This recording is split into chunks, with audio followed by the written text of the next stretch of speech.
1. Chapter 1. It is not how big you are, it's how big you play. Author unknown.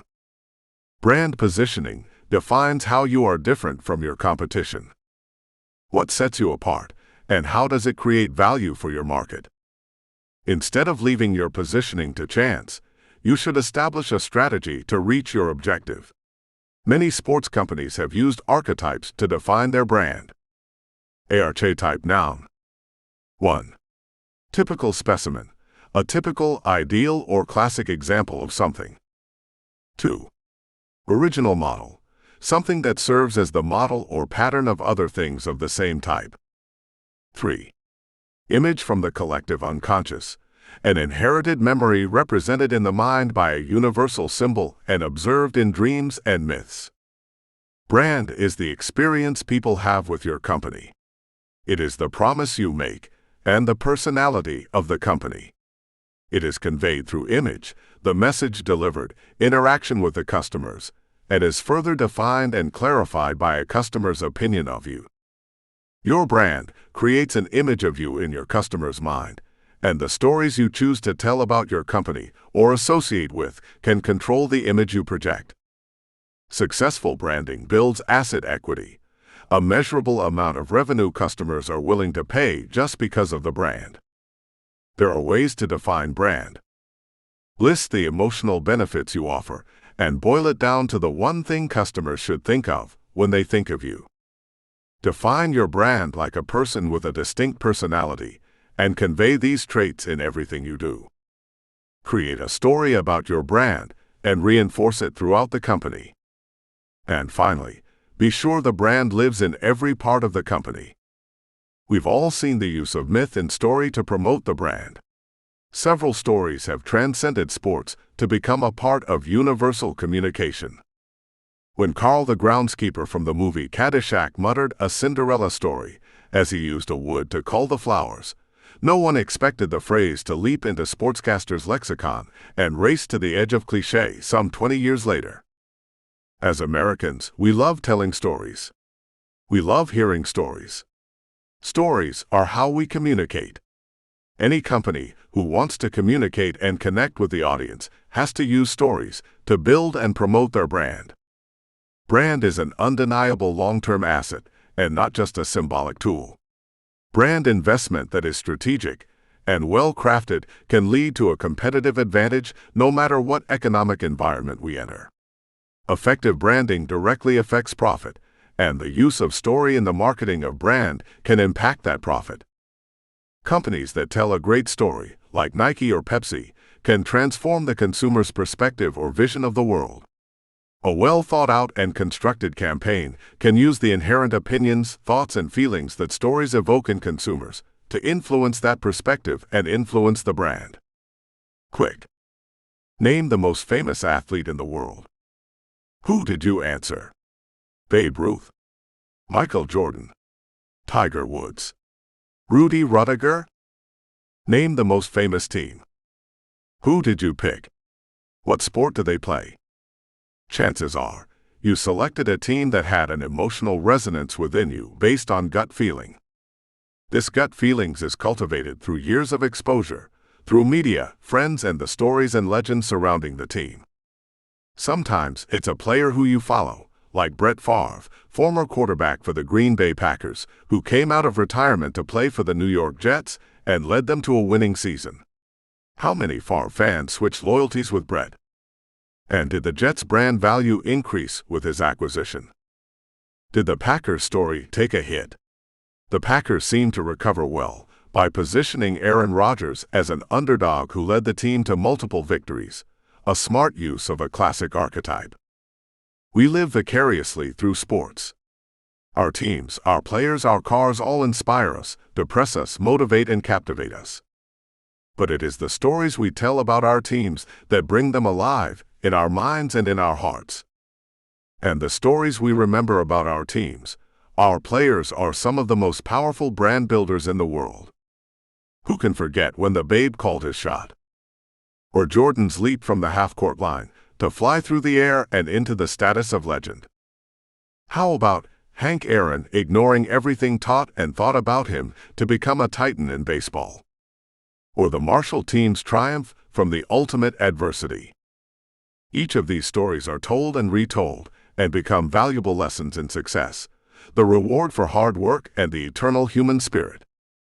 Smart companies tap into those emotions and use the impact of the story to further the value of their brand. What story are you telling? 2. Chapter 2. We didn't lose the game, we just ran out of time. Vince Lombardi. How you can make stories work for your brand on the conscious and unconscious level with your prospects and customers is by tapping into an archetypal theme. By touching on a familiar story, you get your customer to nod along with you and engage with you on multiple levels. The most common archetypal themes are the hero's journey, the coming of age, the acquiring of wisdom, pacts with the devil, tricking the tricksters. Some of the story motifs include the Achilles heel from Greek mythology, where a seemingly invincible warrior has one small weakness that can bring about his downfall, and the Cinderella story, where a downtrodden hero defies expectation to achieve success. These common themes help your audience tap into primal emotions and create an instant sense of familiarity. Each story has a moral or a point that talks about your firm, your skills, and credits. And for a brand product, the story is never ending. We use stories to build trust and credibility. Brand building based on stories make a promise with the customer and the mission of all of the elements to the brand, like logo, website, brochure, even down to how you interact with customers and clients, is to build on that trust. Some brands use color and placement to forge a bond with their customers and create an instant impression. Think about a $100 bill. Just the sight of it invokes an instant response: money. The color of the green, the look of old Ben Franklin. Some logos incorporate those elements, which tap into our association with that element. Complicated. It can be. Or it can be simple. Which is the point of using a familiar story to create recall and have your customer think about that story while they think about your company. Some of the basic rules of visual branding are: keep it simple, keep it clean, keep it consistent. Let's look at the Cowboys for a moment, and I'm referring to the Dallas Cowboys, of course, not the grungy, shower-starved, range-dwelling pokes from the West. Wait, aren't they the same thing? No, I'm kidding. The Dallas Cowboys of today have a clean, simple look. Their logo is a star. What does that say about the team and conveying an instant message? The colors are blue and silver, soothing, reliable. Now, what leather-skinned cowboy in his right mind would wear silver? Strike silver maybe, but then he would be a prospector and not a cowboy, and we all know the 49-feeters are red and gold. The Dallas Cowboys logo serves to convey a story about their team. They're stars. Performance-wise, they may not back up that claim, and some team members may not live up to the expectation created by their story, but their design reinforces the idea of their story. The key to a successful branding campaign is to know who you are and show who you are in your business. One day of practice is like one day of clean living. It doesn't do you any good. Abe Lemons. A second key to successful branding is to focus on the emotional aspect of your brand in the hearts and minds of your consumer. Creating a compelling story to connect with your audience is paramount to achieving this goal. When a customer feels an emotional pull toward your company, you've gained their trust and are rewarded with their loyalty. Numerous studies show that while people may use reason to reach a conclusion, they use emotion to justify their actions. That's why most salespeople are taught to focus on benefits instead of features. A feature is what you have. A benefit is how what you have works for your customer, how it makes them feel, and once you connect on that level, you have a real power with your brand. Think about NASCAR for just a moment. NASCAR has built a huge loyal following of race car fans. They have a couple of hundred great stories to choose from when connecting with their audience, and they have entered into the cultural lexicon. Have you ever heard anyone say, "I'm going to go watch NASCAR," when referring to how they will spend a Sunday afternoon? No one says, "I'm going to go watch NFL." Or, "Me and the guys are going to the MLB game." They say, "I'm watching football." Or, "Let's go to the game." But NASCAR has become a destination brand for many fans. Sure, you have people who watch the Brick House or fans who visit the Daytona 500. And as the sport has grown and the fan base expanded, more varied definitions of the brand have been referred to. But the basics are there. When people think about racing now, they think of NASCAR stock car racing and often refer to the individual races by the NASCAR brand name. That's a story and an emotional connection with their audience. Anytime you are considering the story to tell about your brand, you need to consider the emotional profile and let it play a key role in positioning your market. 3. Chapter 3. It was impossible to get a conversation going. Everybody was talking too much. Yogi Berra. There was a man who owned a small store in a small town. The store had been in his family for 3 generations, one of those mainstays of Main Street, a cornerstone of the community. One day, he got a call from a big executive from a big corporation who said, "I want to buy you out." The small store owner said, "Well, this business has been in my family for a long time, and we're a part of the community, so I don't think I want to sell." He listened to the icy silence on the other end of the line. Then the executive growled, "Then we're going to run you out of business. We're going to buy the building on the left of you, and the building on the right of you, and you'll be bankrupt in 3 months." So the time came, and the executive was true to his word. They bought the store to the left and the store the right, and hung huge banners that said "Grand Opening" on either side of the small business owner's store. The night before the grand opening, the small business owner, who, as it turns out, was a very smart business owner, went out and put up his banner. It read "Main Entrance." See, that man knew the power of words, and using the right words to tell your story can ensure your success in a world full of competitors. What is your story? Stories are all around us. It's how we learn, how we remember. From the time we were children, stories have been used to teach lessons and to reinforce those lessons into our subconscious. Little Red Riding Hood means don't talk to strangers. The Grasshopper and the Ants is about saving for a rainy day. Snow White and the 7 Dwarfs is about how a young girl shouldn't live in the house of 7 dirty miners. We use stories to build memories. Remember the last time you saw a comedian up on stage? They told stories to make you laugh. Politicians use stories to make you empathize, and Uncle Joe uses stories to convey his ideas about last week's hunting trip. Everyone has a story to tell. The best way to convey a marketing idea is to use a story. Testimonials from customers create a bond with a prospect to showcase a commonality. A backstory about the company to showcase a particular element about the company. The point is that we all use stories to illustrate our points, like the business owner who refused to go out of business and outsmarted his competition.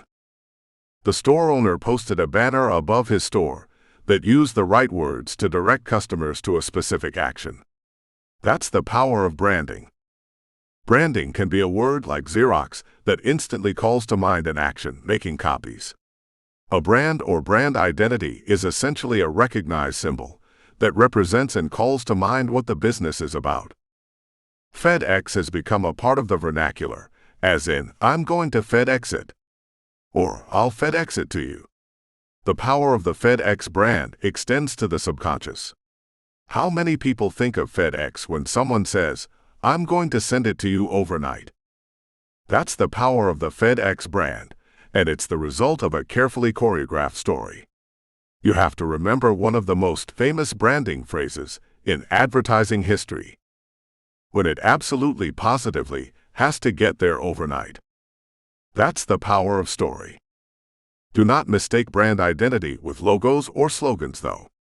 Logos and slogans are just devices used to convey or support brand identity.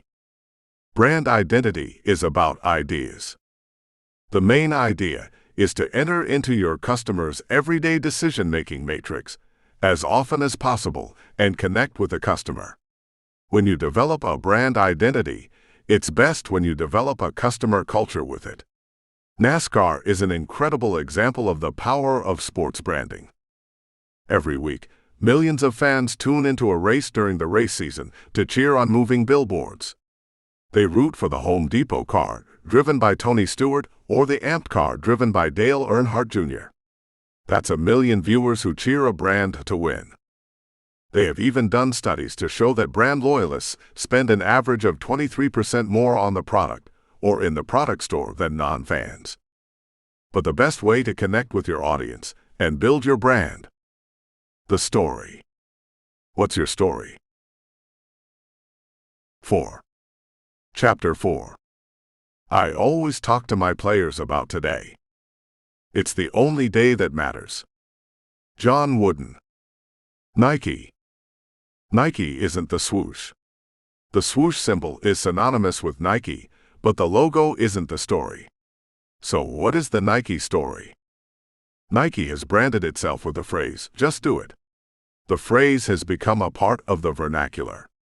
People everywhere, when contemplating life's tough choices, whether in sports or the day-to-day, use the phrase, "Just do it," as a motivational tool. The story has transcended the brand, but will forever be associated with Nike. Phil Knight was a runner. He wasn't a great runner, but his story is one of triumph. He ran until his feet bled. How is that for a powerful image? Phil was a runner in high school, and the track shoes his coach gave him made his feet bleed. They weren't designed for athletes. So Phil, along with his coach, built a better mousetrap. In this case, it was the shoe. Which was another classic advertising bit from Nike, with Spike Lee and Michael Jordan. It's the shoes that entered into the cultural zeitgeist. Phil had a couple of things going for his sports company. He built a better product than what was on the market, and the timing couldn't have been better, since he hit before the big jogging craze that swept the nation in the late 70s. But the genius of Nike is its branding through celebrity endorsement, and the story of Jordan, the story of Bo Jackson, and the story of Just Do It.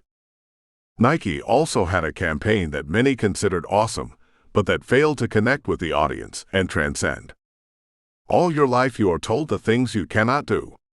All your life they will say you're not good enough or strong enough or talented enough. They'll say you're the wrong height or the wrong weight or the wrong type to play this or be this or achieve this.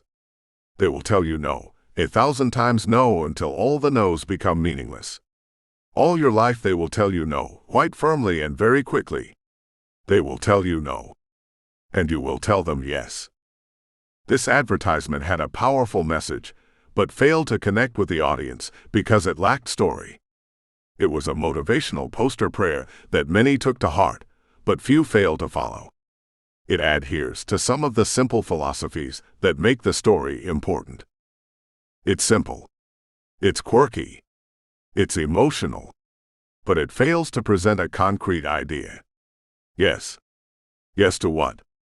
Another Nike advertisement that does succeed on the story level is the following. Jack and Jill raced up a hill to see who was faster. Jack's feet were bare, and Jill had Nike Air, so Jack could never catch her. Notice how it ties in with a beloved childhood nursery rhyme. Note that it's simple, unexpected, and emotional. Come on, you had to read it and smile. Unless your name was Jack, and you were a loser at running, in which case you can take a moment to cry. Go on, we'll wait. Better. See, stories that resonate with the heart are the ones we remember. Stories that are credible and emotional and unexpected connect with the audience. What are some of those stories? 5. Chapter 5. We are inclined that if we watch a football game or baseball game, we have taken part in it. John F. Kennedy, 1961. We live vicariously through sports, any sport. In 1979, Mean Joe Green, a cornerstone of the infamous Steel Curtain defensive line of the Pittsburgh Steelers, starred in one of the top 10 most popular commercials of all time. In the classic, Green shuffles down the causeway after what appears to be a rough game. The kid offers Green a sip of his Coke, hands it over and walks away. Green drinks the Coke and tosses his jersey to the kid as thanks. Everyone knows the commercial. Everyone recognizes it on some level, because most of us want to be that little kid.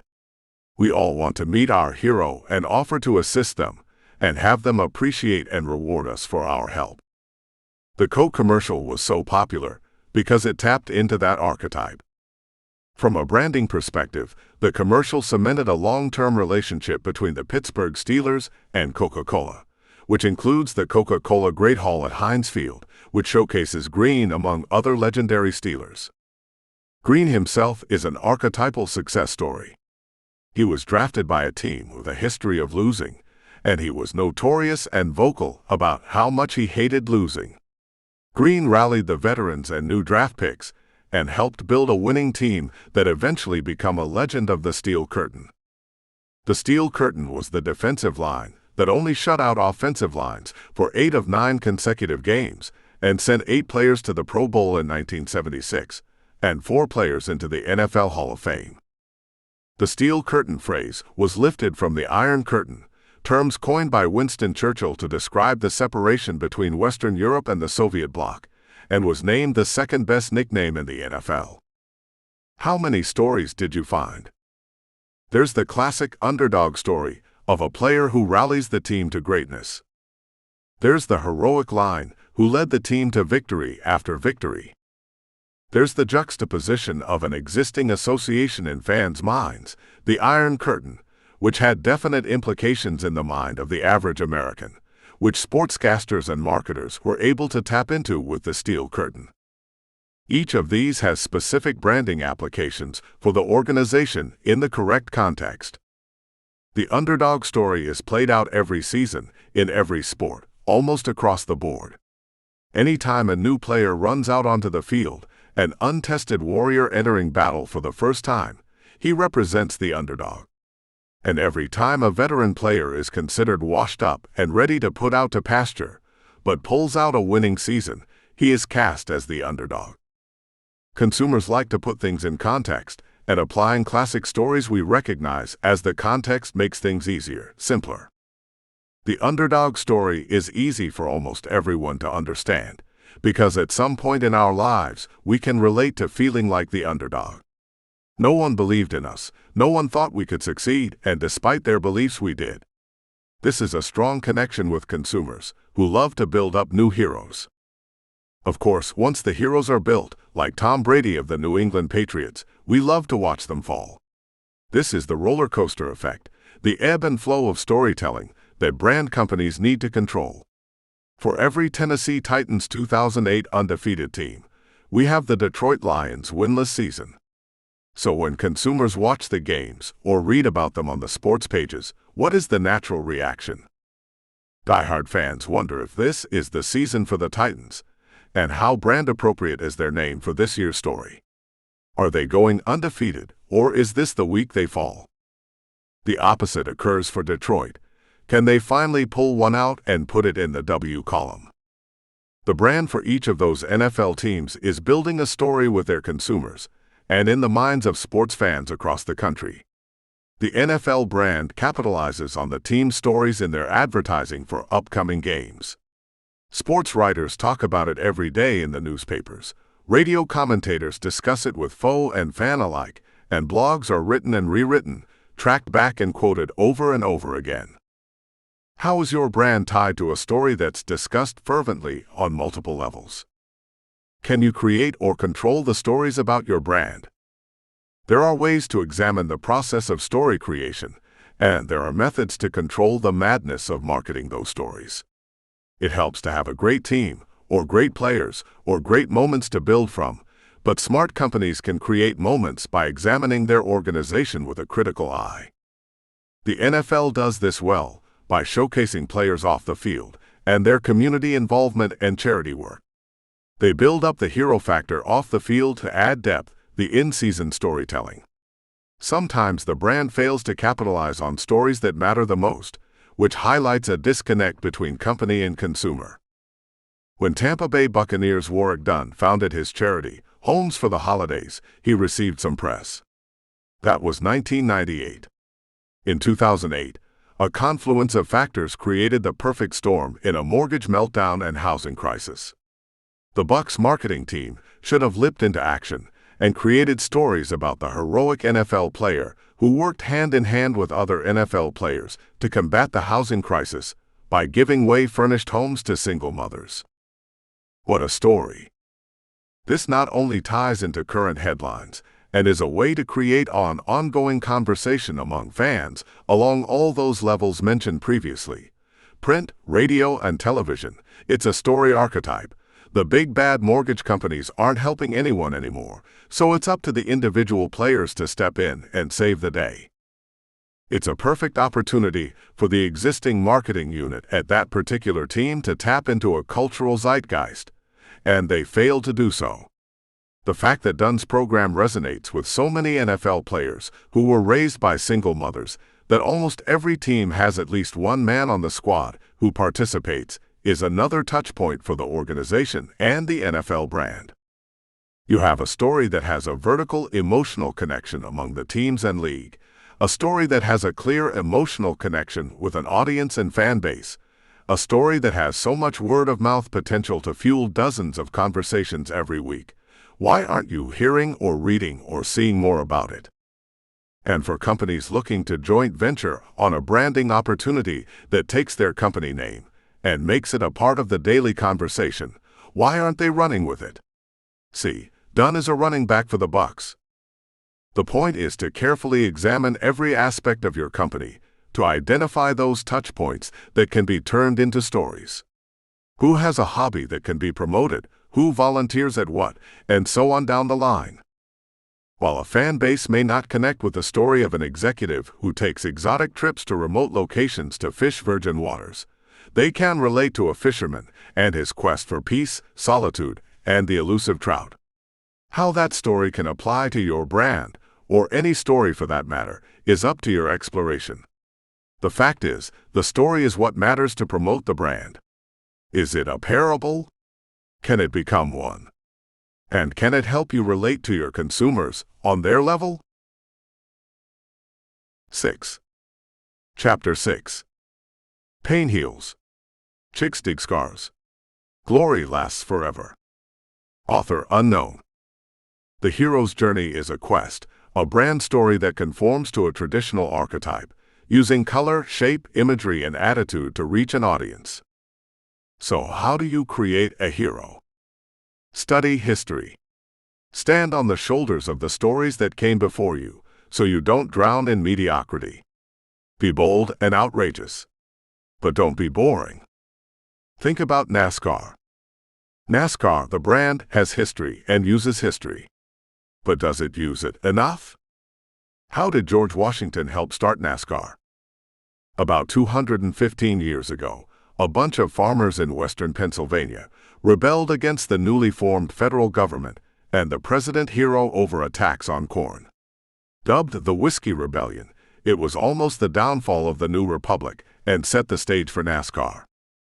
When Washington led his 10,000-plus army against the farmers, they ran for the hills and set up stills. Fast forward to Prohibition and the federal government's ban on alcohol. People in the city still wanted their hooch, and the hooch was made in stills in the hills. A couple of bootleggers modified their automobiles to carry the product quickly and to evade authorities. Now the heroes were outlaws. A group of the outlaws did what all men do, which is they started bragging about who could drive faster and who had the better car. The seeds of NASCAR were planted, and for 50 years, the NASCAR brand embraced the outlaw image. Races had drama, they had passion, and they had conflict. Each race had all of the elements of a good story. Rivalries exploded into fistfights on the infield. Fiery crashes kept the audience on the edge of their seats, hoping their heroes survived. And the personalities were outlaws. They could drive 175 or 200 miles per hour, while the average everyday Joe was stuck at 55. All of that trading paint was expensive, and when an outboard motor dealer slapped his logo on the side of a race car, sponsorship was born. Reborn actually, and just for this new exciting sport.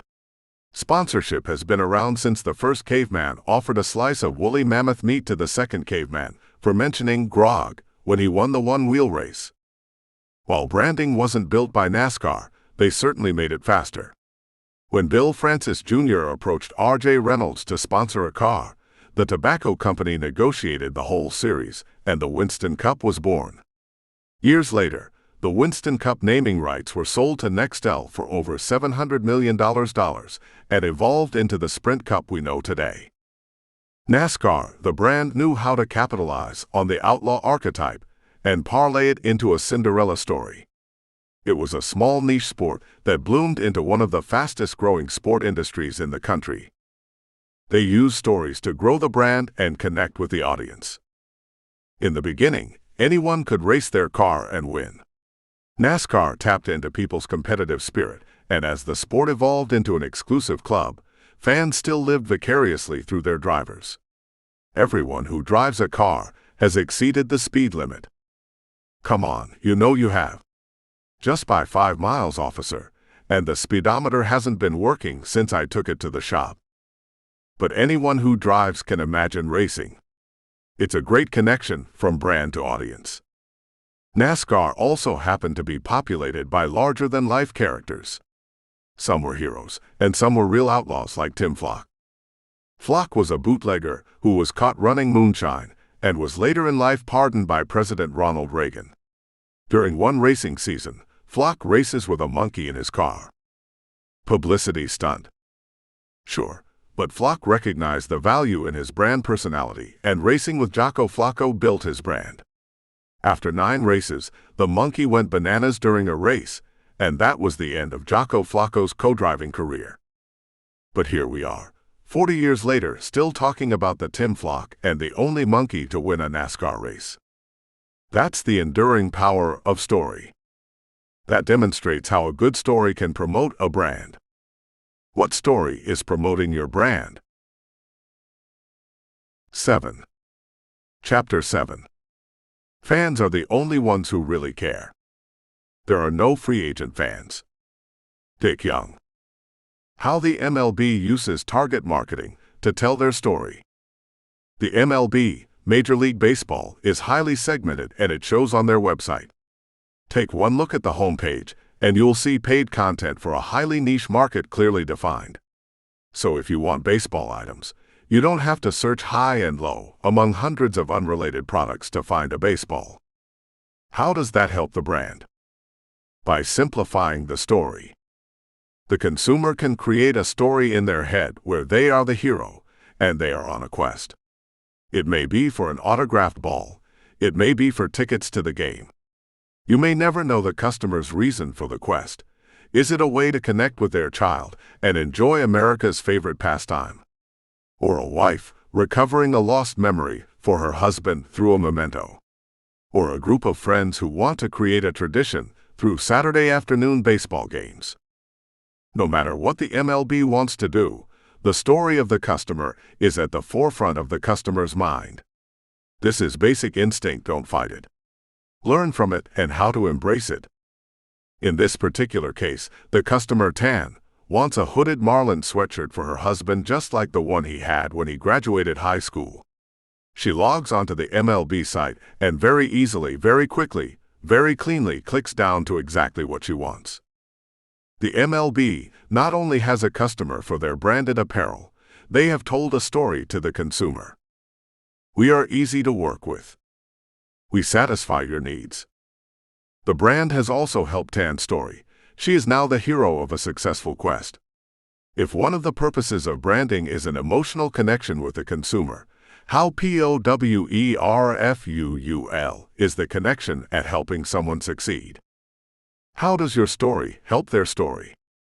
We watch our heroes on the game field, and we want to be with them or be them.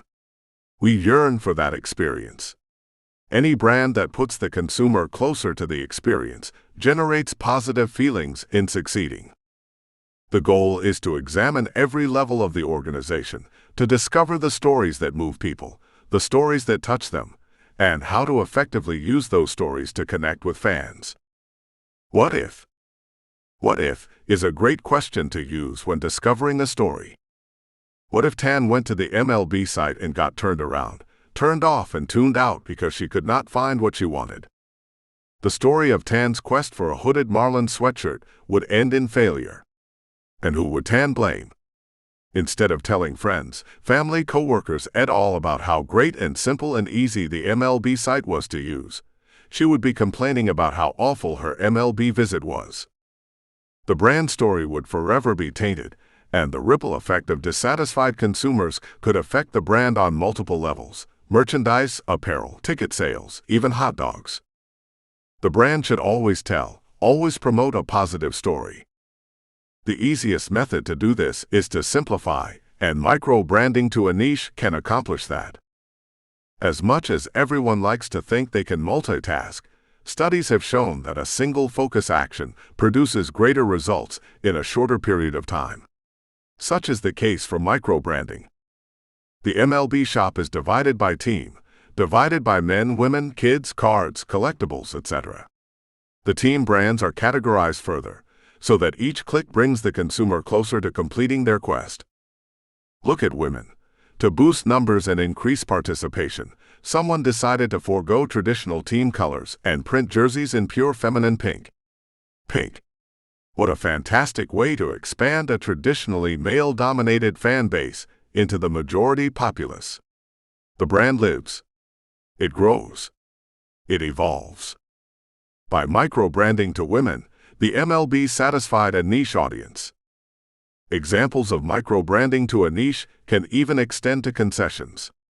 Most fans who go to an MLB game want a beer and a brat or a draft at a Dodger Dog. Do you see the brand story at work?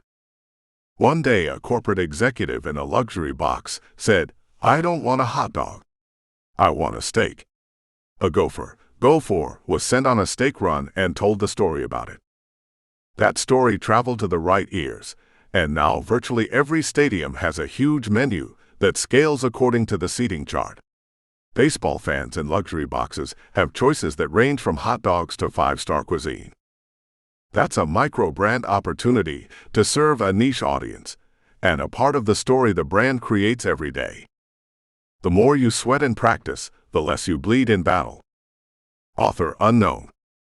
If at first you don't succeed, then by all means keep on trying. Teams reinvent themselves every year. For every dynasty, like the New England Patriots' constant run at the Super Bowl, there is a season like 2008. The star quarterback is injured and out for the season. The team is in shambles and struggles to recover and make it through each game. Every offensive play becomes a testament to the strength and will of the line. Suddenly, the belle of the ball team is now an underdog. What a story. So when Brady comes back, the team has a great angle on the story. Suddenly, they're back at the bottom, with the potential for a perfect season ahead of them, and the story becomes a run for glory again. The Tennessee Titans almost had a perfect season in 2008. The team, led by what many consider an overaged quarterback, Kerry Collins, had an 11-0 run before losing their first game. That's a great story to tell about feeling young and invincible. For many, who expected Vince Young to lead them on a victorious season, the surprise is in the leadership of Collins. His is a classic hero story, and a way for the team to reconnect with fans through emotional branding. There are several tricks you can use to help discover what story you want to tell. Ask questions.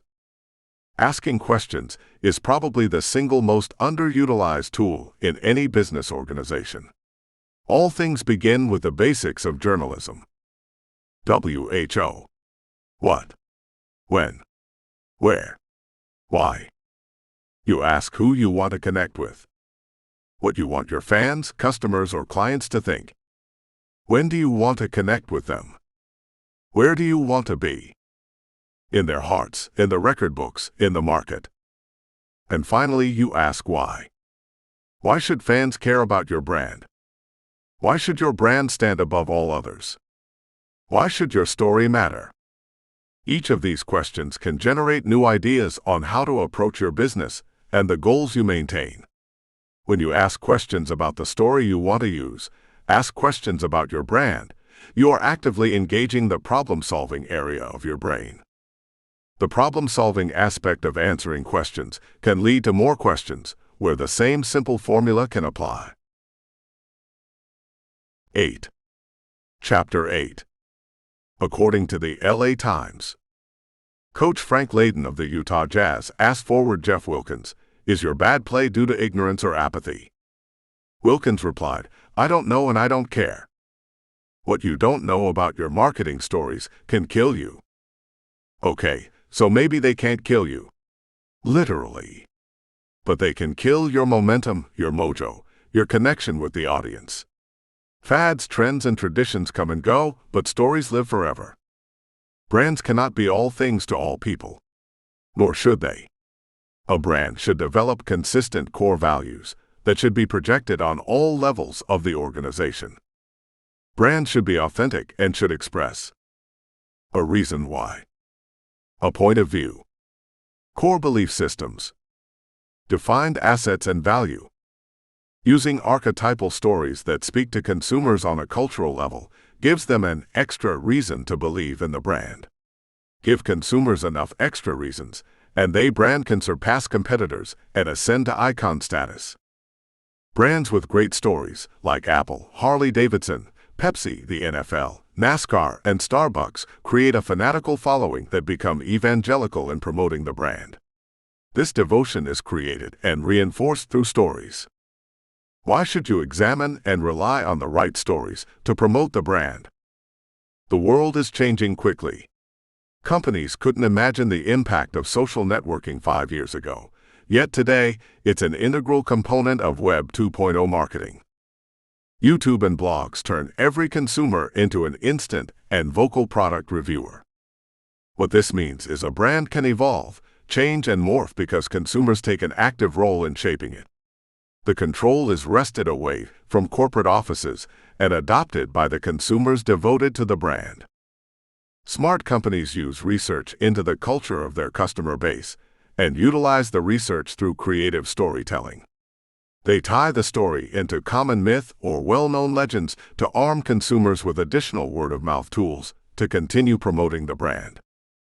The idea is to give the brand ongoing and evolving cultural relevance so that trends, fads, and blips on the radar don't matter. A Mets fan, a Braves fan, a Yankees fan, and a Red Sox fan are climbing a mountain. On the way to the top, each is arguing about how loyal they are to their team and what they would do for that team. Upon reaching the top, the Mets fan shouts, "This is for the Mets," and throws himself off the top of the mountain. Next, the Braves fan yells, "I love Atlanta, this is for you Braves," and he too jumps off. And then the Red Sox fan reaches the top and screams, "This is for everyone," and pushes the Yankee fan off the mountain. Next, the Braves fan yells, "I love Atlanta, this is for you Braves," and he too jumps off. And then the Red Sox fan reaches the top and screams, "This is for everyone," and pushes the Yankee fan off the mountain. How dedicated are your consumers? And what stories are you giving them to promote your brand? 9. Chapter 9. The coach says his favorite play is the one where one of our players pitches the ball back to the official after he has scored a touchdown. Author unknown. Why do underdog stories inspire us? In 2006, the Patriots of George Mason University earned a bid to the NCAA tournament after they won a school record 23 games in the regular season. The team shocked everyone by winning games to advance to the semifinals in the tourney. They lost to Florida, but many pundits consider the Patriots' performance to be one of the best runs in tournament history. The Cinderella story as an archetype garners a huge amount of national attention and fanfare as they struggle toward their goal. Each year, the media uses the Cinderella story tag to label an underdog team. In 2008, the Tampa Bay Rays had an impressive run to the World Series after finishing dead last or second to last in their division every year since they started. In 2007, it was the Colorado Rockies who went from cellar dwellers to pennant winners. The NFL is highly populated with Cinderella stories. The 1999 Rams were led by Kurt Warner to a Super Bowl win after 10 consecutive losing seasons. Warner himself is an underdog hero, as many considered him too old to lead a team to victory. He was untested and unproven, yet the media attention given to him followed along the classic storyline. Here was a man who proved to the world that he could lead to victory. In 2002, the Tampa Bay Buccaneers broke a 14-year losing streak to win the Super Bowl. The Jets, the New England Patriots, the Steelers, and Giants all have come from behind, unexpected glory seasons that defied expectation. All of the Cinderella stories have common archetypes that appeal to fans. The key is to find the story that matches your organization and allows you to connect with fans. An old French proverb says, "Nothing succeeds like success." The best way to find a story is to start looking within the organization and find the accomplishments that speak to the heart. Kurt Warner, Brett Favre, the champions refusing to go gently into that good night, those are stories that touch.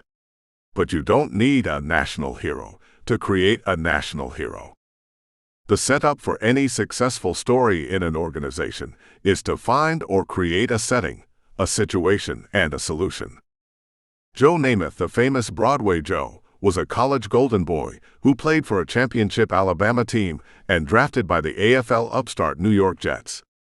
He legitimized the league and his team by leading them to a championship showdown with the heavily favored Baltimore Colts. Joe called the shot, just as the Babe did when he guaranteed that his team would beat the Colts, and then delivered on the promise. These are just two examples of stories within an organization that can be capitalized on. Joe went on to become the first of the celebrity athletes used to promote products and merchandise, most notably pantyhose, which he wore in the commercial. The key is to find the stories. What if you can't find stories inside of the organization? The great thing about stories is they don't technically have to be true. What needs to be true is the honest feeling the story evokes.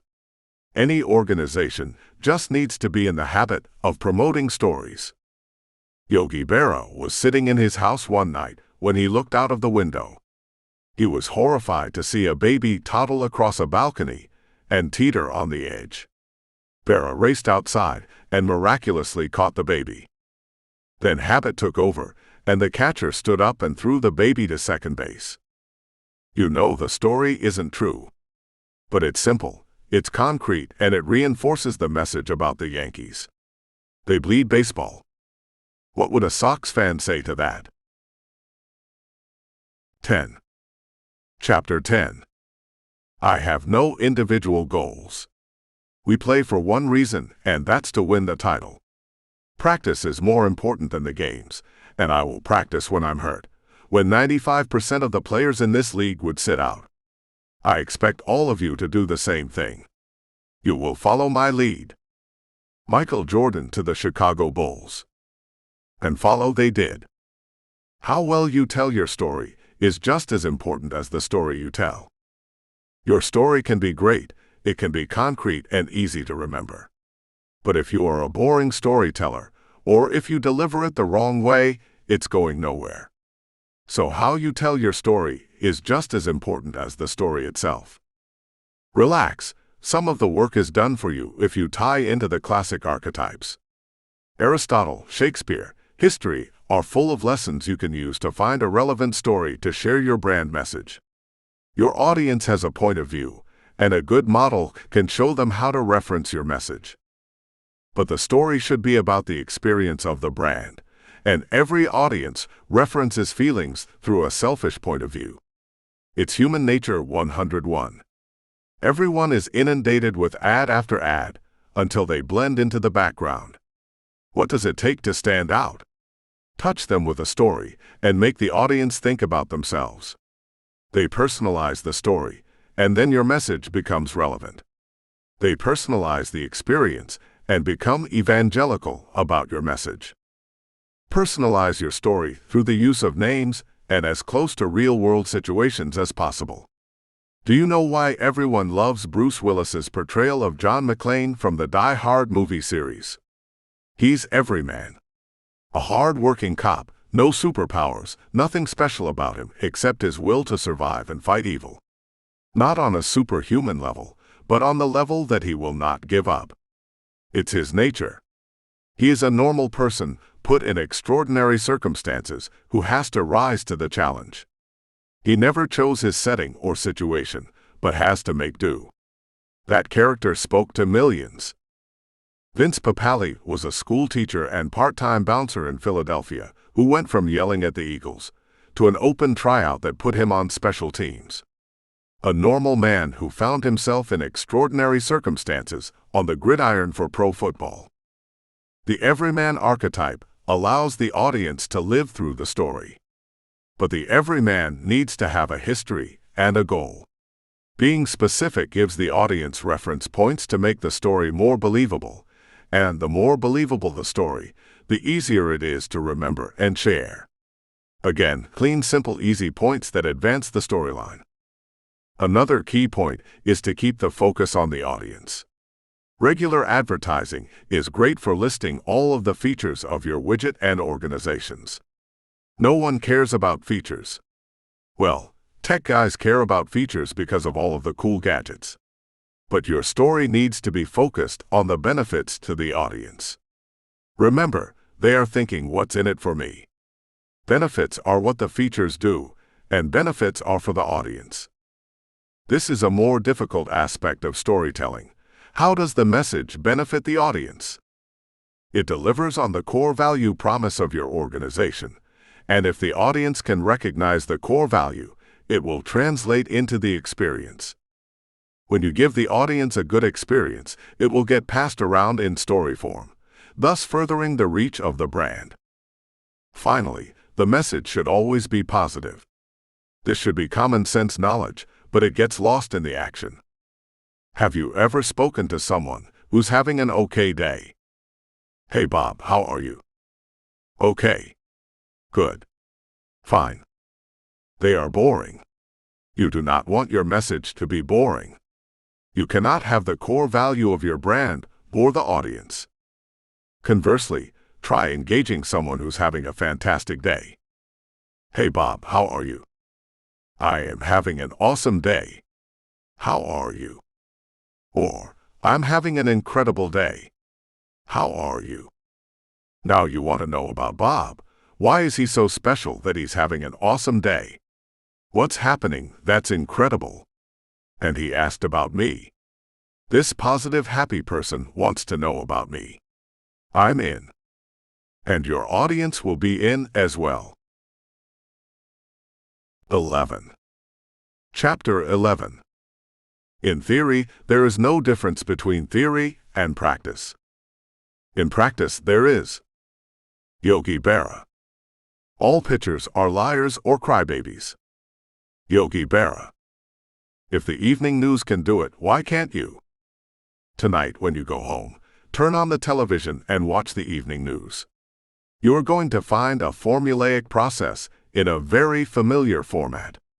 There will be the headline story, the secondary story, the ongoing investigation, the weather, sports, and finally a light-hearted piece. What do each of these stories have in common, and what do they have to do with your organization? They have all been teased and edited and specifically designed to get you tuned in and keep you there. Which is the better teaser? A cereal maker issues a product recall. Or, what's in your kitchen cabinet that can kill you? You may laugh, but your local and national news are doing this every single night. Why? The news has to be interesting or people won't watch. This is supported by the numbers as viewers flee the big three networks in droves for cable news outlets. Not because cable news can deliver a better or even different story. They don't. The headlines are usually the headlines, no matter who is doing the talking. But cable news can take some liberties with the presentation of the story. Network news may feel bound by tradition to take a more conservative approach. Fox News has a core value associated with it. It appeals to mostly conservative viewers and works hard to maintain a consistent storyline, that it is a bastion of real news in a sea of liberalism. MSNBC takes a different approach, and some may argue a more leftist point of view. CNN rolls somewhere in the middle. This has nothing to do with politics, but the method in which stories are delivered. And the way the story is presented matters. Not the features, not the benefits, but the end result of the story, which is the feeling it leaves with the consumer. So, for example, if the news runs a story on recalled products and promises to keep their viewers safe, the viewers can look in their cabinets and cupboards and now think the news is a trusted resource. The channel makes them feel safe. How does your story make your audience feel? There was a recent headline that read, "Eggnog is like a liquid cheeseburger." The point of the story was that the holiday treat was bad for you, but what if your favorite food happened to be a cheeseburger? How well did you reach your audience? Reach is an important aspect of storytelling. Not only how well you reach your audience, but how you connect with the audience you reach. Archetypes can create instant impressions and connect on a deeper level with consumers, which is why they work so well in telling sports stories. The key is not the will to win, everybody has that. It is the will to prepare to win that is important. Bobby Knight. When Michael Jordan ended his first or second season in the NBA, he had a dismal record in shooting three-pointers. So while his friends went golfing every day during the off-season, Jordan went to the gym, where he only practiced shooting three-point shots. Ball after ball would soar through the air, miss after miss as he honed in his radar. And then he found it, the sweet spot of a three-point swish, and he practiced over and over again, until it became second nature. His friends would ask him what he was doing, and he would smile that enigmatic smile. When the next season opened, Scottie Pippen tossed Jordan a rebound, and he dribbled down the court. The defenders backed close to the goal. After all, this was Mike, and he could fly. Jordan pulled up short of the three-point line, and everyone watching knew he was looking to pass. But instead, he hopped into a jumper, and the ball rolled through the air. Swish, nothing but net. And the crowd went wild. Now Mike could do more than fly. He could sink the ball from anywhere on the court. And he smiled that enigmatic smile, like only the greatest basketball player of all time could do. Is this story true? Or is a legend born out of the Bulls' marketing department? Think about how it touched on an audience, though. Practice makes perfect. We hear it time and time again. It even has a name: muscle memory. Repetitive motion creates habits. But if that were the case, what's wrong with Shaq? 12. Chapter 12. You've got to be very careful if you don't know where you are going, because you might not get there. Yogi Berra. How do you find the stories to tell? Or even better, the 6 simple steps of successful storytelling in sports. There are 6 simple steps in storytelling in sports, and we're going to look at each of them. Research. Archetyping. Core story. Concrete stories. Implementation. Results. Research. Research is simple. Just think about the stories that spoke to you as a child. We learn morals, ethics, and values from the stories passed from generation to generation. The best-selling book in the world, the King James Bible, is a giant collection of stories. Fables, fairy tales, histories are jam-packed with thousands of instantly recognizable story archetypes. You don't even have to go that far back. Look at the history of your own organization. Classic cases of sports rivalries are stories. Red Sox fans hate the Yankees and vice versa. So much so that when one crazed construction worker loyal to the Sox hid a jersey in the new Yankee Stadium, the owners had to shell out a couple of $100,000 to find the cursed clothing and repair the damage. That's a story. And that kind of brand loyalty is built through marketing the right story. We live through our sports teams, which is why branding is so important and so difficult. Image advertising can be difficult to measure, so a more important focus for brand building can be carefully selecting a target niche audience to test the research on. Research can determine if the brand identity specifically resonates with a who, and the story can help define the who. A properly researched and well-crafted story that connects with the audience can create a very specific customer culture. ARCHETYPING. We've defined archetype before, but as a reminder, it's the model, a collective image that allows the audience to connect with the story instantaneously. Archetypes are cheat sheets for building the story you want to touch your audience.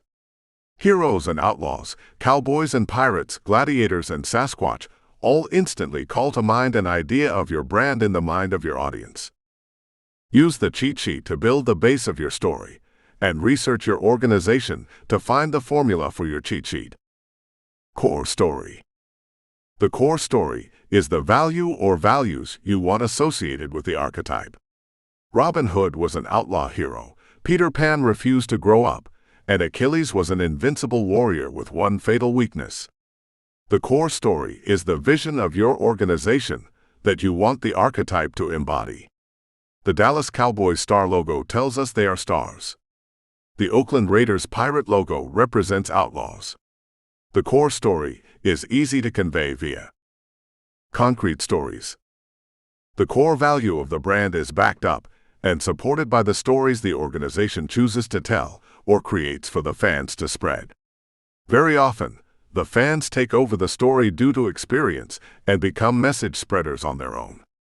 It is the obligation of the organization to give the fans the experience that best fits the core value and reinforce it through concrete stories.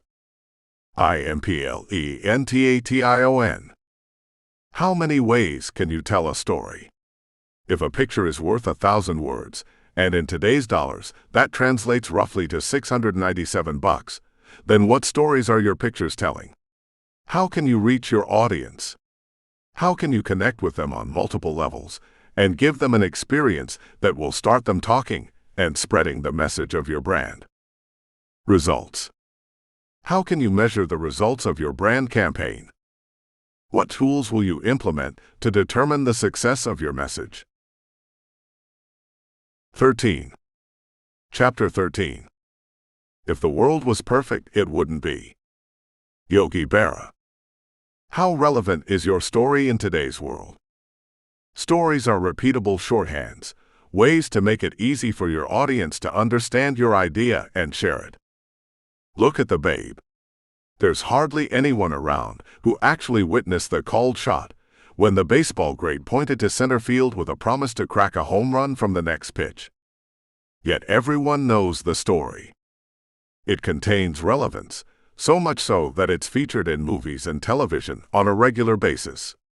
The Babe was a hero to millions, so the story becomes legend, and the legend lives in our hearts.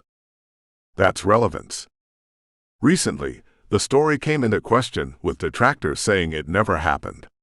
But it doesn't matter now that it's a legend. Yes, stories need to be factual and believable, but they can be embellished.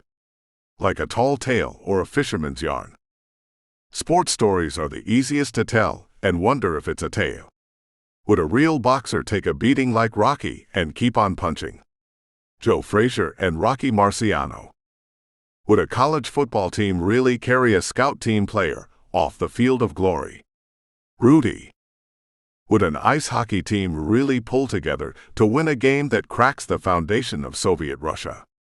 Miracle on Ice. These are legendary stories because they tap into archetypes, and archetypes exist at every level of an organization. Brett Favre and Nolan Ryan hold records for starting every game. They show up and get the job done. Who in your organization is that dedicated? And how can you capture that dedication and share that story with the audience? 14. Chapter 14. He hits from both sides of the plate. He's amphibious. Yogi Berra. Where do you find stories? Stories exist everywhere, at every level. You just have to know how to research it. In a recent issue of the IEG sponsorship report, there was a blurb about American Express. The credit card giant is testing a members-only lounge at a mall in New Jersey. Amex cardholders get exclusive access to complimentary snacks, refreshments, and a ton of guest services like gift wrapping, seating, and private restrooms. They provide a sanctuary, in a crowded shopping destination. Non-cardholders can apply on-site and receive immediate access. How do you find the archetype in this? Odysseus, or any legend about an oasis in the desert. Weary travelers in need of rest and respite. That's what connects and resonates with anyone who has ever braved the crowds during the holiday season. How can you deploy something like this in your own organization? If it works, Amex plans to roll it out at high-end retail locations across the country. Are there partnership opportunities? Are there ways to provide a like-minded perk to your audience? If it's all about connecting with the audience and creating a conversation, how powerful is the message that the company is a savior for the consumer? That's a good story to tell. In that same issue, there's a small article about Bank of America's sponsorship of a Matisse art exhibit. The Dallas office teamed up with area restaurants, bars, and stores to promote the cultural exhibition by offering complimentary tickets in exchange for in-store posters and POS material. Any organization that wanted to extend its storytelling capability to an art-loving audience could join this mix. Art lovers love stories.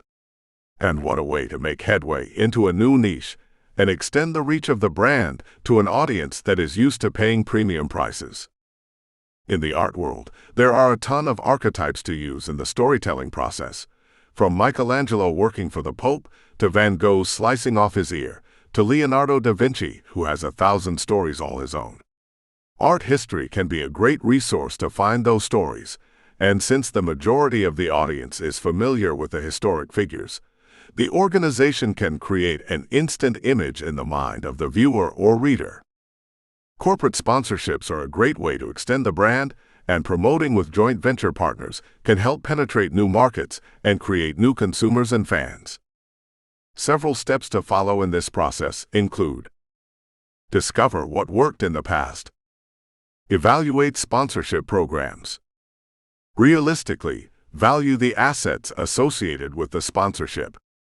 Create an experience for the partners and consumers. How to discover what worked in the past. Research successful archetypes from myths and legends, and study how to apply them to your sponsorship opportunity. Find out what the competitors are doing, and set a course for contrarian or disruptive innovation in the realm of storytelling. Play villain to their hero, or hero to their villain. Smaller organizations can always tap into a David versus Goliath story arc, which is instantly familiar with the audience. There are dozens, if not hundreds, of variations of that theme that instantly tap into the consumer subconscious. Robin Hood, Billy the Kid, and Jesse James are just a few examples. What do you evaluate in sponsorship programs? Ask how this story will connect with the audience and advance the core value of the brand. If you can't instantly come up with that answer, then spend a little more time with a pen and paper and evaluate how each part of the puzzle speaks about the brand and connects with the audience. Why should you realistically value the assets associated with the sponsorship? Any joint venture should advance the goal of all parties involved, and no matter how they are connected, whether it's through story or common objectives such as fundraising for charity, each partner is bringing something to the table. By assigning real-world values to the assets that are deployed in joint campaigns, a truthful return on investment can be measured. That which can be measured can be improved. Finally, each sponsorship should create an experience for the consumer, but for the partners also. Why are partners important? Partners are a part of the storytelling process, and if a consumer walks away with a feeling about the event that they share with their friends and family, a partner will do the same. By creating an experience for the partners, each organization ensures that the storytelling process continues outside and after the event. Partners are a part of the story. Working with partners to create an experience for consumers keeps everyone talking about the event. Finding the stories in the event and in history to make the event instantly familiar ensures that consumers are spreading the story. 15. Chapter 15. We didn't lose the game, we just ran out of time. Vince Lombardi. Building trust with your consumers is the cornerstone of a long-term relationship. The quickest way to build trust is for the consumer to know you, to believe in you, believe in your product and experience. This is the goal of your brand, the mission, if you will, of all of your marketing efforts. Once you establish credibility through logo, through story, through experience, then your customers become fans, and fans take over the promotion of the story through word of mouth. It is your job to arm the fans with the stories and experiences they need, so that they have the tools and resources to share that story. There are little tricks to build trust quickly. If you create a story that the consumer connects with, an archetype that is familiar and comforting, then you establish your organization as familiar and comforting. The archetype should have the consumer asking questions about your brand, and the answers better be your core values. How does this make me feel? What experience am I walking away with from this? How will I remember this? This is very important. Your story should be so well crafted that the consumer walks away remembering your key point. If they cannot recall your core value or the point of your story, you have failed and it's time to revisit your objectives. Luckily, by associating with a known archetype, your brand can instantly be connected to the story. Professional wrestling has this archetype style of branding down to a science. When a WWE wrestler debuts, the fans instantly know if he is good or bad, just by whom his opponent is. When Hulk Hogan entered into the ring at a sold-out Madison Square Garden for the very first WrestleMania, he fought the Iron Sheik. For an America still stinging from the Iranian hostage situation, this face-off instantly called to mind a good versus evil archetype. The fact that Hulk was outrageous, aren't all the good pro wrestlers over the top, and billed himself as a real American only helped add to the hype. Even a pro wrestling match is a story. The good guy gets ahead, until suddenly the bad guy gains the advantage through cheating. The good guy takes a beating and goes down hard. The ref drops to give him a 3 count, and the crowd loses their mind. 1, 2. And as his hand rises for the 3rd and final count, the hero bucks or lifts his shoulder. The crowd explodes in frenzy, giving their energy to the hero, who fights back against the baddie who can't win now, no matter how much he cheats or fights back. The hero prevails and the crowd goes nuts. Hulkamania runs wild. Yes, it's fake. Yes, it's entertaining. And yes, it follows a predictable storyline, almost match per match. But the crowd knows who to root for, and is undeniably loyal. Evangelical, and fanatical even. Matches become water-cooler topics, with debates over who can do what to whom. It still happens in the WWE, which is so good at using archetypes for storytelling. All-American John Cena goes from hero to villain, and flip-flops back again, and the crowd eats it up. Even the names of pro wrestlers tap into archetypes. Is The Undertaker a good guy? Not according to his name. The audience immediately knows how to categorize him. And just by his name, they know his position in the market wrestling world. They know what to expect from him, and can even project who he's going to fight and why. Sometimes the WWE lets a bad guy do a good deed, such as help a hero, which twists the storyline and sets the hero up for a betrayal and redemption story further down the line. Hulk Hogan, the Giant, The Undertaker, The Rock, Hacksaw Jim Duggan, The Junkyard Dog, King Kong Bundy, Gorilla Monsoon. Just reading a short list of some of the best-known wrestling entertainers is a classic example of tying into an archetype for a brand. The wrestlers themselves became brands with a core value that fans grasped and worked to promote the sport brand of WWE. Now, should you put on yellow tights and bulk up for your next story event? Only in your private time, but for your business, if you want to research how to construct an archetype storyline, read up on professional wrestling and decide what you can apply in your organization. Basic rule: keep it simple. By keeping the story simple, Keeping the brand character recognizable through archetype context, you can succeed in promoting the organization's core value. 16. Chapter 16. Losers quit when they're tired. Winners quit when they've won. Author unknown. The future isn't fission, it's FUSION. Take a drive across the cultural landscape and see how the world is evolving every day. It's a consumer's buffet of choices, and often those choices come prepackaged in the same building. Buy gas at Mobil and grab lunch at Taco Bell while you fill up. Stop at Target to shop and grab a Starbucks latte before pushing your cart around the crowd. Big corporate brands are banding together to share location costs, to split labor costs, and to increase profits per square foot. Oh yeah, there's also that small thing of supplying more choice for the consumer, opening up additional areas of revenue, and engage the customer in a storytelling opportunity to extend the brand. So how can this help your organization? By exploring the areas where teaming up or joint venture partnerships best serve the brand story, it's easier to identify and exploit those opportunities and increase market share. How can you determine what would make a good partnership? It's a lot like marriage. You should share similar interests, common goals, and if there's a little bit of opposites attract thrown in, so much the better. Since beer and baseball go so well together, a joint venture between a sports apparel company and a sports organization may seem like a good fit. The question then becomes, as it always must, what's the story? How does this expand the brand? How does this partnership extend our consumer reach? And how can this partnership create stories that our customers can tell over and over again? What are the emotional benefits of the story? How does it make your audience feel? And by feeling, how does it allow them to connect with your brand? Brand loyalty is created and cemented through reinforced impressions. What impression does the partnership enforce?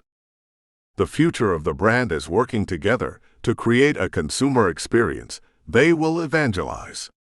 It's not simply about convenience, although that's part of the experience, and it helps spread the message. The future is about finding strategic partnerships that advance the story of the brand, that help reach a wider audience. There are several mistakes organizations make when they start to consider their branding strategies. They are reactive instead of proactive. Their activities have zero accountability. The brand has no identity. They don't consider ambush marketing or act concerned with it. They think branding won't work. They think we don't need it. Everybody knows who we are. Nobody knows who we are. 17. Chapter 17. Pain is nothing compared to what it feels like to quit. Author unknown. Reactive brand strategy. When an organization starts to consider brand strategy and how to build a corporate identity, it should be very early in the process. There is nothing worse than reactive branding, which tries to recapture and reclaim the message after it's entered the marketplace. This shouldn't be confused with brand repositioning, which is a different ballgame. Instead, this is an attack against reactive branding. If the competition is doing something, then the organization enters into the fray because they wrongly assume the competition has an advantage or edge. Nobody knows nothing. Author unknown. There is no right or wrong answer, except to say that reactive marketing is always a mistake. It positions the organization to operate at a disadvantage, constantly playing catch-up. It also identifies to the consumer or target audience that the follower organization is imitating their competitors, which isn't a sign of flattery, but weakness. That's not a story an organization wants to share with its audience. However, some answers are more right than others. By exploring archetypes and researching how to deploy them in brand strategy story, the organization operates from a position of strength and originality. An originality that consumers can connect with, since the story is familiar. 18. Chapter 18.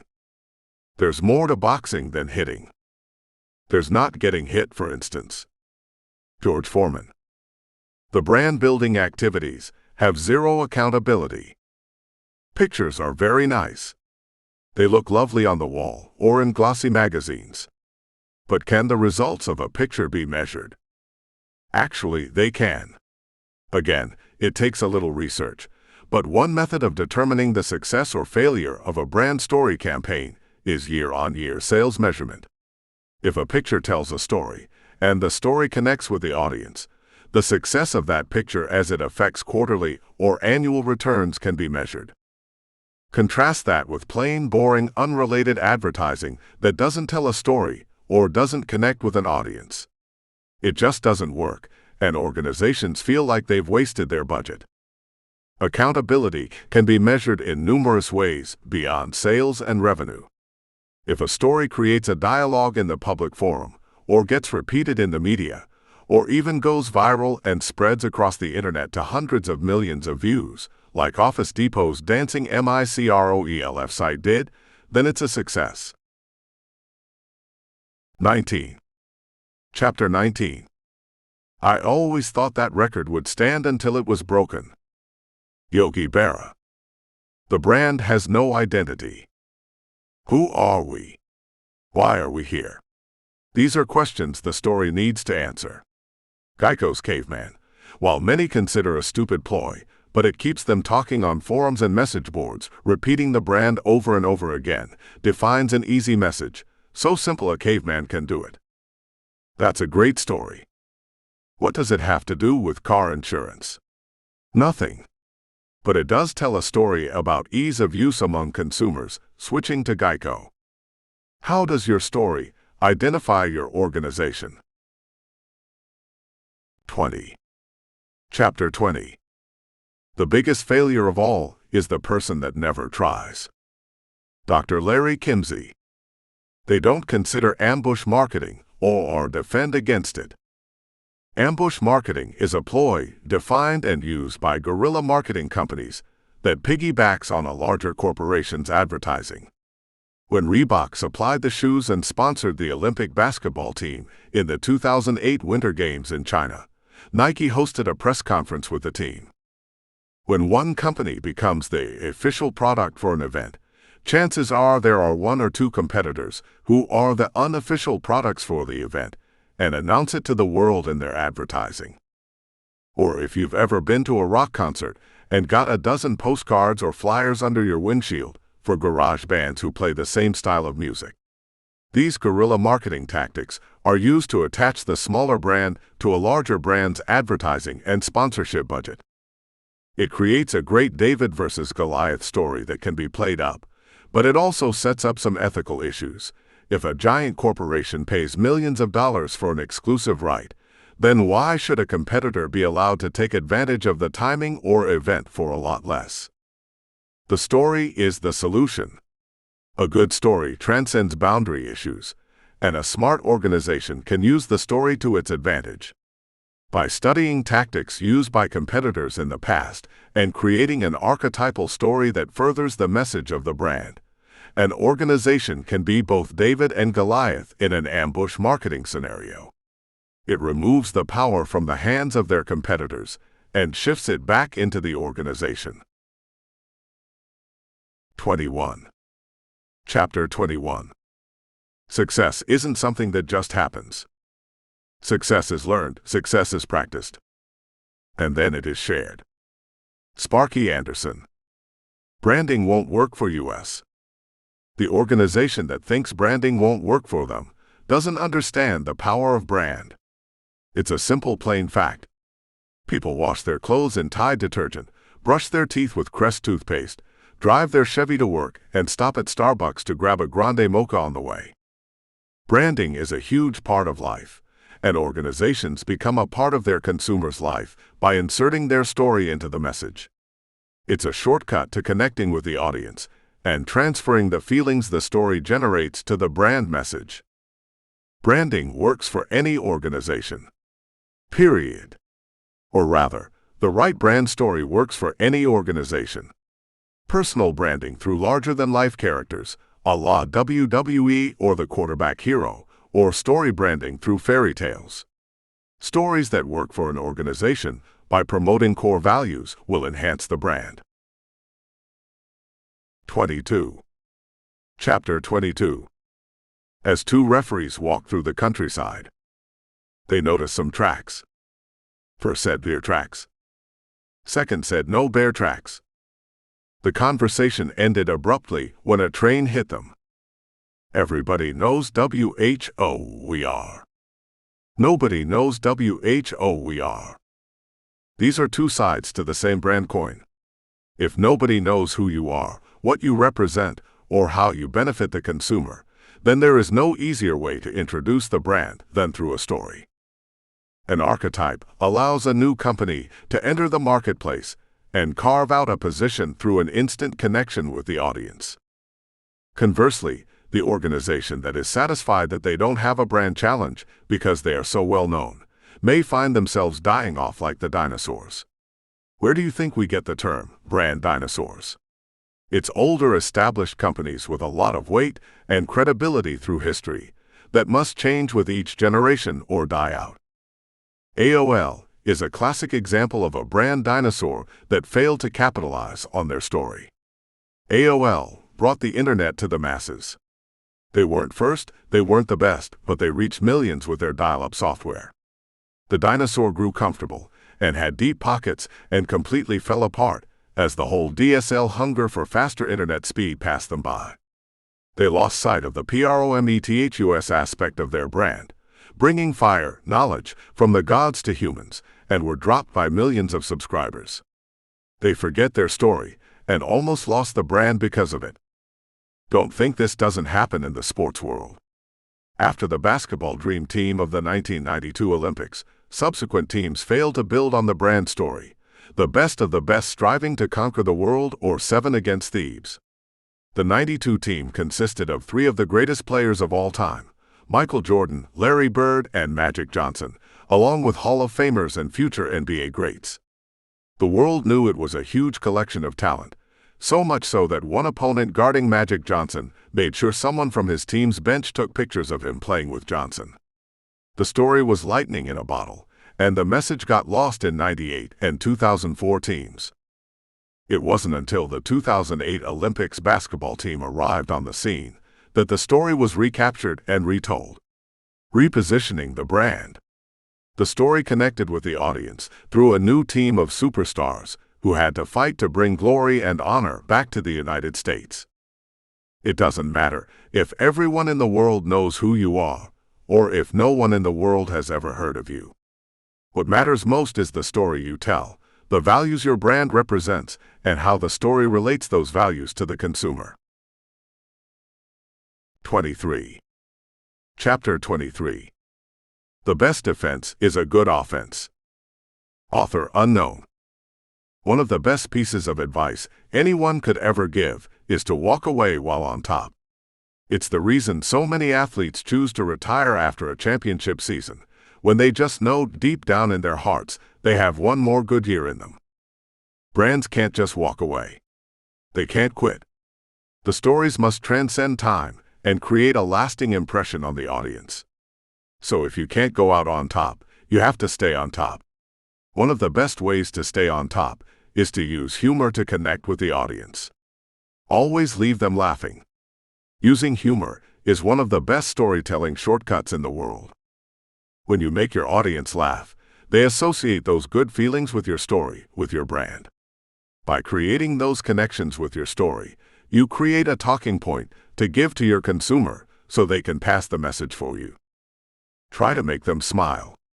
And if the story can hit them with an aha moment, so much the better. Our offensive line was so good that even our backs couldn't get through it. Football is a game of inches, and that's how some teams move the ball. As John Madden says, if you see a defensive line with a lot of dirt on their backs, they've had a bad day. Our linebacker is so strong, he can pitch horseshoes while they're still on the horse. We play in a domed stadium. We always prefer to kick with the air conditioning at our backs. I thought one of the linemen had a tattoo on his leg, but it turned out to be a government meat inspection stamp. He's so huge, Instead of a number, he should have a license plate. The coach was marching on the field alongside the band. A majorette threw her baton in the air and then dropped it. A fan yelled, "Hey, I see you coach the band too." Football is a game when 22 big, strong players run around like crazy for 2 hours, while 50,000 people who really need the exercise sit in the stands and watch them. Did you hear about the world's dumbest center? They had to stencil on his pants, "This end up." On his shoes they put TGIF, "Toes go in first." I say, let's make football more entertaining and give the quarterback something else to think about. Let's arm each middle linebacker with a coconut custard pie. Some chickens were in a yard when a football flew over the fence. A rooster walked by and said, "I'm not complaining, girls, but look at the work they're doing next door." The coach was always a step ahead of all opposing coaches. When they started the 2-platoon system, he had a 3-platoon system, 1 on offense, 1 on defense, and 1 to go to classes. Our quarterback knows how to do everything with a football, except autograph it. I gave up my hope of being a star halfback the second day of practice. One tackle grabbed my left leg, another grabbed my right leg, and the linebacker looked at me and said, "Make a wish." Pro linemen are so huge that it takes just 4 of them to make a dozen. Our players have a lot on the ball. Unfortunately, it's never their hands. He wore number 53. Unfortunately, that was his combined SAT score. We were in a really tough game. Our quarterback started praying, and we heard a distant voice say, "Please don't include me in this." That linebacker has rung so many bells, he has a fan club consisting entirely of Avon ladies. We have lots of veterans on this year's squad. Too bad they're all from World War II. The place kicker missed his attempt at a field goal. He was so angry, he went to kick himself and missed again. They call it their nickel defense, because that's what it's worth. Wife to friend, the most exciting play of the season was when Fred sat on the cheese dip. I would have played football, but I have an intestinal problem, no guts. I knew that he was on steroids. His IQ and neck size were the same number. I know I told you that I loved you more than football, honey, but that was during the strike. You know that your coaching job is in trouble when the marching band forms a noose at halftime. Old quarterbacks never die. They just pass away. We have so many players on the disabled list, the team bus can park in a handicapped space. This team employs their famous donut defense, the one with the big hole in the middle. This year, I can assure you that we are going to move the ball. I just hope that it's forward. The only way they can gain yardage is to run their game films backward. Husband: "Hey Marie, do you have anything you want to say before the football season starts?" He retired due to illness and fatigue. The fans were sick and tired of his coaching. Acknowledgements. The following is a list of brands and trademark names referenced in this work. All brands and trademarks are the licensed property of their owners. Caddyshack Die Hard. Nike, Philadelphia Eagles. Pepsi Fox News. New York Jets MSNBC. Green Bay Packers CNN. Dallas Cowboys NBA. NASCAR Chicago Bulls. NFL IEG. MLB American Express. FedEx Bank of America. Home Depot WWE. Pittsburgh Steelers Hulk Hogan. Coca-Cola Iron SHIEK. New England Patriots The Undertaker. Tennessee Titans The Giant. Detroit Lions The Rock. Tampa Bay Buccaneers Hacksaw. R.J. Reynolds The Junkyard Dog. Marlins King Kong Bundy. Utah Jazz Gorilla Monsoon. Apple Mobile. Harley-Davidson Taco Bell. Starbucks Target. YouTube Office Depot. Google Geico. Mets Reebok. Yankees The Olympic Games. Braves Tide. Red Sox Crest. George Mason University Chevy. Tampa Bay Rays AOL Time Warner. Colorado Rockies The Dream Team. St. Louis Rams. New York Giants. AFL.